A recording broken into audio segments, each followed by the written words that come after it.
Sunday painter. Ever feel like you could be a better artist? You're frustrated looking for answers.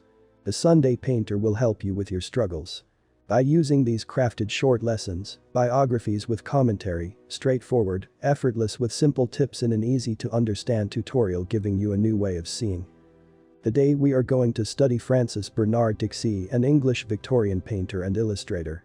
While doing this, you can check out Age Limited's vintage distressed artist tees, so you can look good while making a statement. The link is in the description below the video, or in the top right hand of the Sunday banner. Have some creative fun. Now on to the lesson. Dicksee for me, when seeing his work always has a story. Very dramatic of legendary scenes. He did not only create adventurous paintings, but also painted fashionable notable women. His work seems to me be on the reserved side. In his paintings he captures the moment just before the moment we were waiting for was about to happen. Even in his portraits has a certain reservation to them. He's a great painter with an incredible imagination. Take a look, see if you agree. Who was Frank Dicksee? He was a member of a noted artistic family. His father, brother, and sister Margaret were all well-known painters, and the family lived in the Bloomsbury area of London. Born on the 27th of November, 1853. He was initially trained by his father, before entering the Royal Academy schools in 1870. Among the visiting lecturers who trained him were the famous senior academicians Leighton and Millis.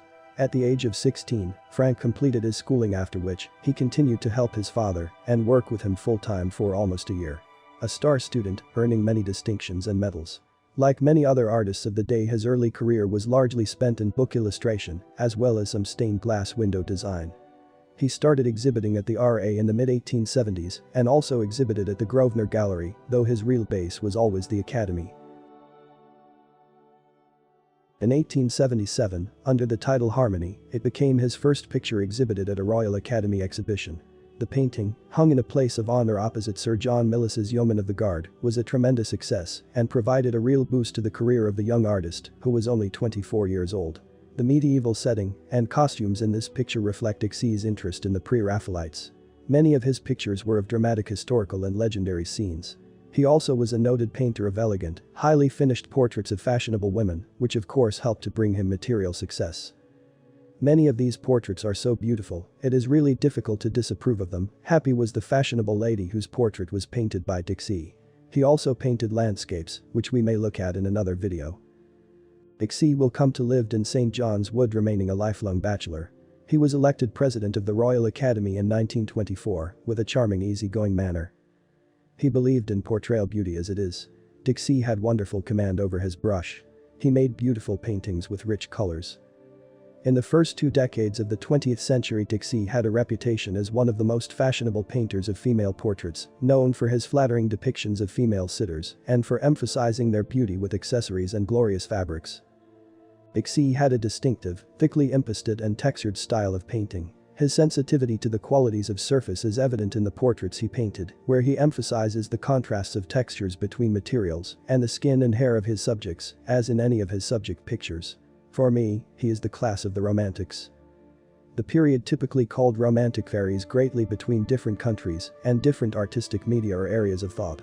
The nature of Romanticism may be approached from the primary importance of the free expression of the feelings of the artist. The importance the Romantics placed on emotion is summed up in the remark of the German painter Caspar David Friedrich. The artist's feeling is his law.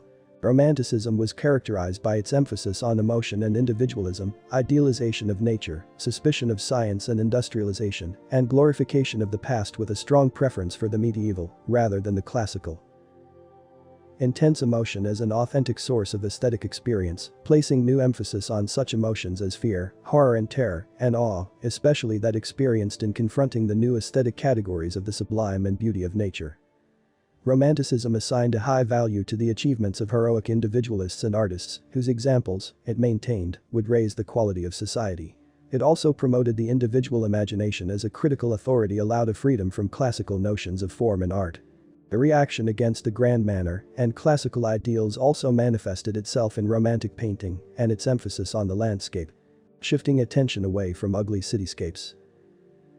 The Romantics offered a nostalgic portrait of the countryside and agricultural life, nostalgic, given that it was a lifestyle that was fast disappearing with the onset of industrialization.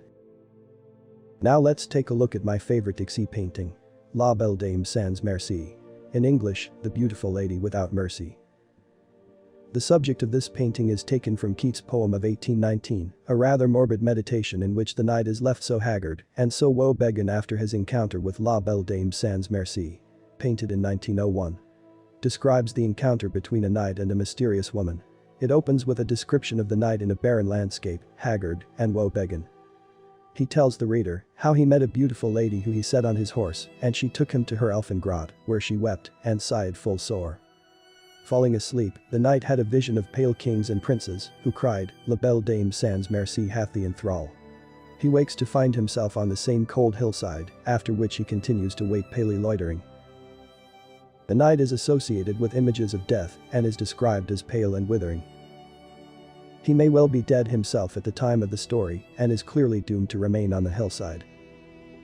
The knight certainly has a ghostly quality about him, and the maiden appears ethereal and spirit-like. However, the only allusion here to a sinister outcome is the blighted leaves brushing the knight's arms. The predominant mood is one of enchantment, intensified by the idyllic setting of the English countryside. I met a lady in the meads, full beautiful, a fairy's child, her hair was long, her foot was light, and her eyes were wild. I set her on my pacing steed, and nothing else saw all day long, for sidelong would she bend, and sing a fairy's song. Blind to the beauties of the surrounding meadows and wooded hillsides, a young knight in polished armor dramatically throws back his arms and appears to surrender himself to the lady bending down from the majestic horse, as if to kiss him. Fascination with chivalry had lasted throughout the 19th century, typically combining romantic escapism with a cautionary note of the femme fatale. Although chivalric themes were popular amongst Victorian artists, Frank Dicksee demonstrates an innovative approach to the subject in his use of vibrant colors and dramatic spatial construction. Considered an English classic, the poem is an example of Keats' poetic preoccupation with love and death. The poem is about a fairy who condemns a knight to an unpleasant fate after she seduces him with her eyes and singing. The fairy inspired several artists to paint images that became early examples of 19th century femme fatale iconography. Hope you enjoyed this short documentary. There is always more to Frank Dicksee, and I hope this sparks your curiosity. Subscribe. Also, don't forget to look outstanding by getting your quality custom distressed artist tees. The link is in the description below in right hand corner of the Sunday banner. Be unique. Please leave a positive comment.